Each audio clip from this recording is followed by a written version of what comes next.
Ya. Mari Bapak Ibu kita buka Alkitab kita dari 2 Timotius 1 ayat 6 sampai 8.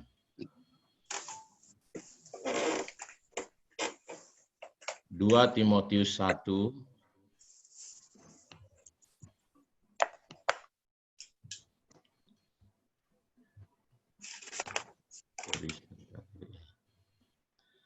2 Timotius 1 ayat 6 sampai 8. Saya bacakan untuk kita semua. Oh ya, kita semua bisa lihat, sudah bisa lihat ini ya.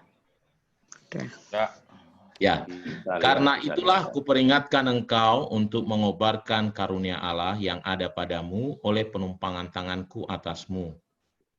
Sebab Allah memberikan kepada kita bukan roh ketakutan, melainkan roh yang membangkitkan kekuatan, kasih, dan ketertiban. Jadi janganlah malu bersaksi tentang Tuhan kita dan janganlah malu karena aku seorang hukuman. Karena dia melainkan ikutlah menderita bagi Injilnya oleh kekuatan Allah.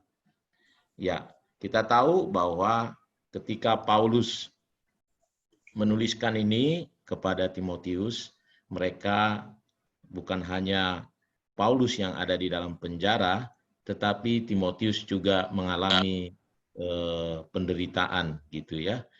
Jadi dunia ini keadaan itu sepertinya menekan dia, membuat dia jadi seperti jadi malu, tertekan, atau mungkin kekurangan juga, banyak mungkin masalah yang terjadi.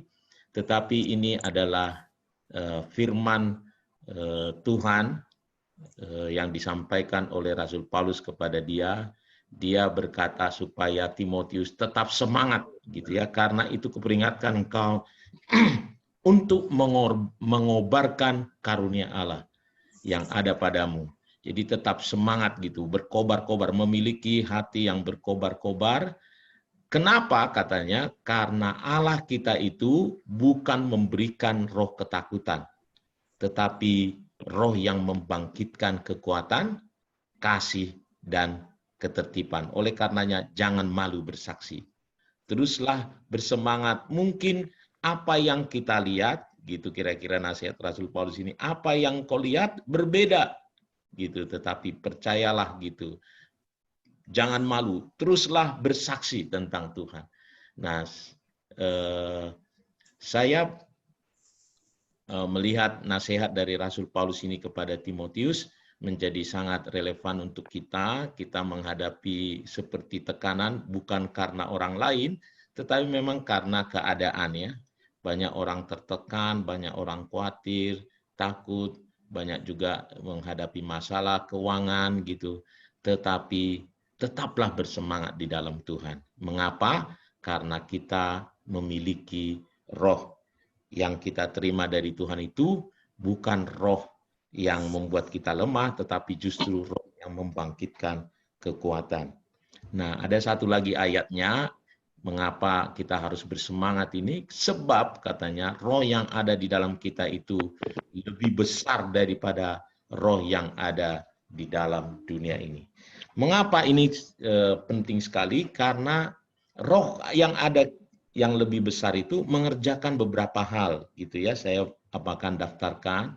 Jadi Roh Kudus itu yang ada dalam kita itu yang jauh lebih besar itu ada di dalam diri kita, dia menguatkan kita. Jadi kita bisa kuat menghadapi berbagai persoalan, masalah dalam hidup kita. Jadi tetaplah bersemangat. Dia akan mengajari kita, mungkin kita tidak mengerti bagaimana ini, bagaimana itu gitu ya, dalam masalah-masalah yang kita hadapi, termasuk masalah keuangan kita, tetapi dia akan mengajar kita bagaimana caranya kita bisa hidup, bagaimana kita bisa mengatasi persoalan itu. Dan ketika kita mengerjakannya, dia akan menolong kita. Dia menolong kita. Mungkin kita tidak kerjakan dengan baik, tetapi dia akan sempurnakan. Nah itu. Sama seperti berdoa, kita tidak tahu seharusnya berdoa bagaimana, tetapi Roh Kudus katanya menolong kita menyempurnakan doa-doa kita itu. Nah, begitu juga di dalam hal lain, dalam persoalan kita bisa disempurnakan. Nah, jadi tetaplah bersemangat di dalam Tuhan. Saya percaya kita pasti raih kemenangan. Dan Allah izinkan ini supaya kita mempunyai pengalaman yang luar biasa untuk kita bisa menang.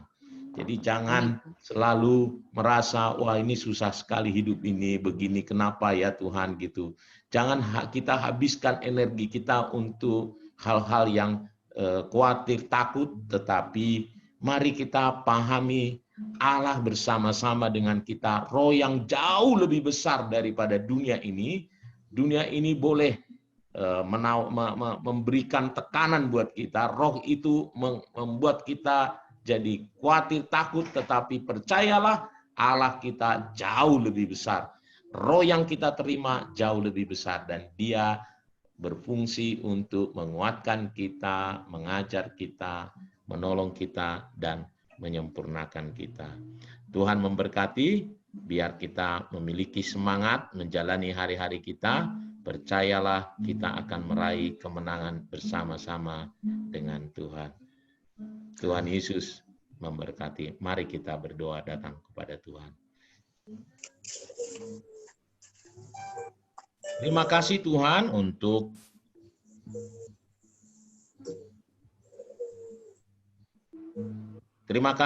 untuk pagi hari ini. Kami boleh diberi kesempatan untuk berdoa ya Tuhan. Terima kasih Tuhan.